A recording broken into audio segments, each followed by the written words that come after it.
Is it hard to be fresh if you don't have money, or can you still pull it off? See, when I ain't had no money, I still had sauce. See, if you don't got no sauce, then you're lost. But you can also get lost in the sauce. Yo, what's going on, everybody? Welcome back for another video.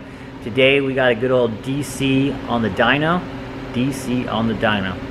We got a DC on the DC 5000 Dyno Comp dyno. Dope. Anyways, let me stop messing around. So what we got going today is we're just gonna go ahead and get her tuned. This guy is new to town. He just moved in from New Hampshire. He literally drove this car all the way here. So he wants to get it tuned and see how much power it is making. This is actually the same basic build that Brian used to live by. The B20V block with a B16 head. This one, he said, has some springs and retainers, so we'll be able to see where we're gonna relieve that red line. But I'm just gonna go ahead and get into it. I gotta go ahead and strap everything down, get the front strap, get the back strapped.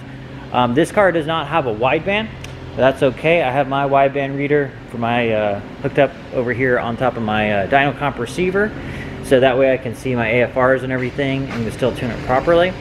I actually prefer to use that than the wideband in the car, just because sometimes those sensors go bad and they're not reading correctly and so forth. But it's actually good to have both, so I can have mine in and theirs and make sure it's reading correct inside Honda or whatever their engine management is on their gauge, and then I can also make sure that it is reading correctly out back as well.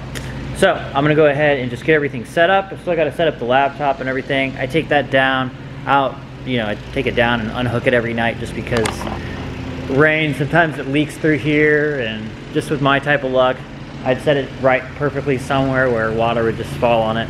And it also gets really hot in here too, you know, being in the summer and whatnot.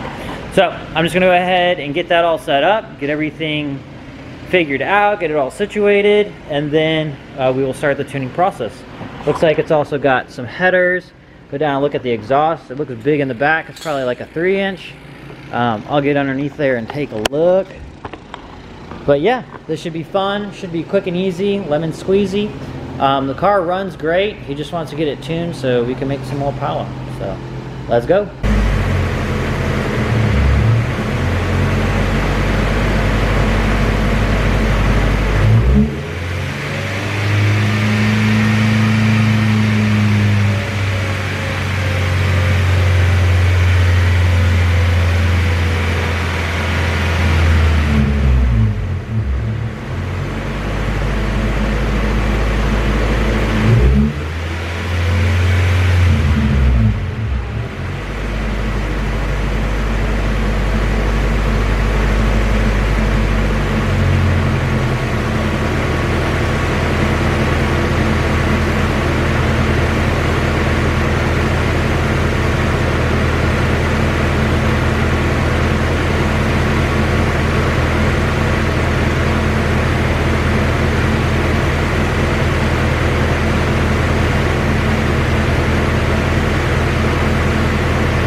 Alright, so that was the final pull.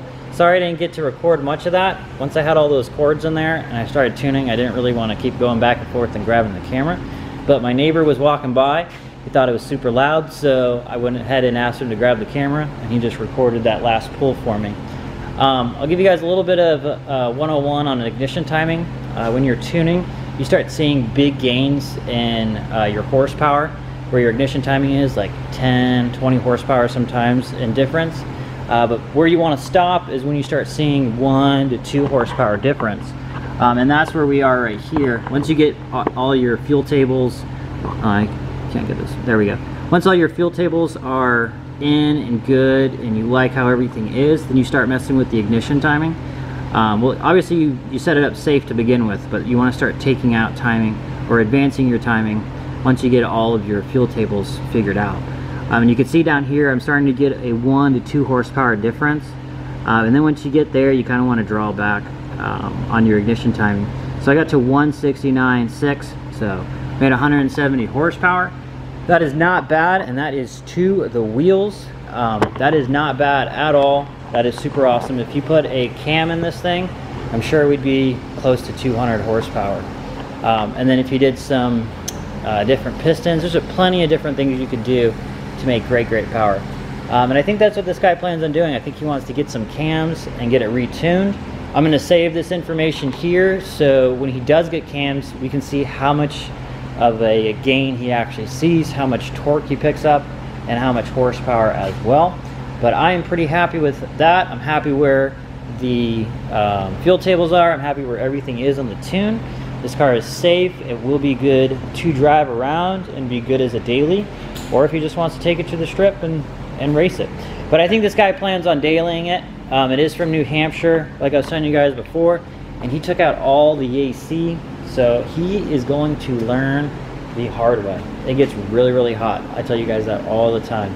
So we'll see how it is. Might be putting AC on this thing for him.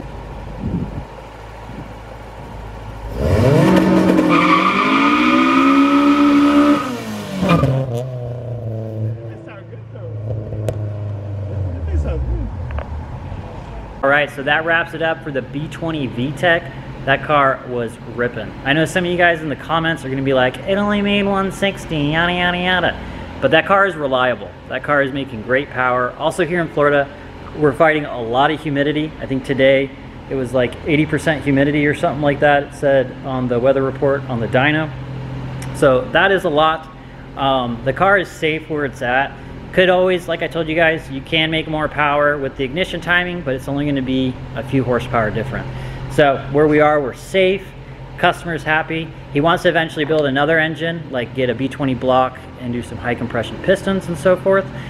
Brian had a recipe for the B20 that I'll probably use the same exact recipe for this one. I kind of want to build a B20 too. Almost every time like I tune a car or I see a setup, I always end up wanting it after. I don't know why, I'm just like a really big kid. But I have a recipe that I got from Brian that should make good power using a B16 crank and a B20. So when that customer is ready for it, has the money, we are gonna go ahead and do a badass B20 VTEC build. That should probably make over 200 or close, probably 200 or maybe more.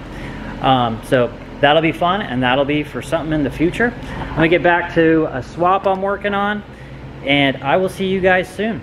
As always, guys, go ahead and like, subscribe. Oh, I want to give you guys a quick update before I go. The red EK hatch, the one that you guys have seen me working on, customer is out of town. He'll be back, I think, on Friday, he said. So we're going to tune in on Friday when he's here, get her on the dyno, see how much power she's making. But as always, guys, go ahead and like, subscribe, and I'll see you guys soon. Peace.